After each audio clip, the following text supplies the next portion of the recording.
Pilate, voulant contenter la foule, relâcha Barabbas, et, après avoir fait flageller Jésus, il le livra pour qu'il soit crucifié. Matthieu 15. Nous voyons dans le drame de la condamnation de Jésus la puissance des péchés qui convergent vers le Seigneur enchaîné pour crier dans une union malsaine, crucifie-le, crucifie-le. Un grand combat se joue sur la terre. À la communion des saints qui bâtit silencieusement le royaume s'oppose la coalition du mal qui entraîne à grands cris la mort de l'innocent. La lumière dévoile les ténèbres en les chassant. Le péché se manifeste devant le Christ. C'est l'amour de l'argent qui guide Judas dans sa trahison.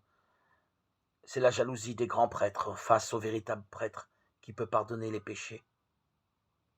C'est la colère de la foule contre une victime impuissante, si répandue dans l'orchestration médiatique de l'indignation, où la liberté personnelle se dissout dans la violence anonyme du collectif. C'est la versatilité des disciples, le reniement de Pierre et la lâcheté du calcul politique de Pilate face à l'exigence de la vérité. Seigneur, révèle-nous quel mal habite notre cœur. Donne-nous la force de le reconnaître. Tu as versé telle goutte de sang pour moi, pour venir me chercher au milieu des épines, comme la brebis perdue. Mais j'ai versé telle goutte de ton sang par mon péché. Pitié pour moi, mon Dieu, dans ton amour.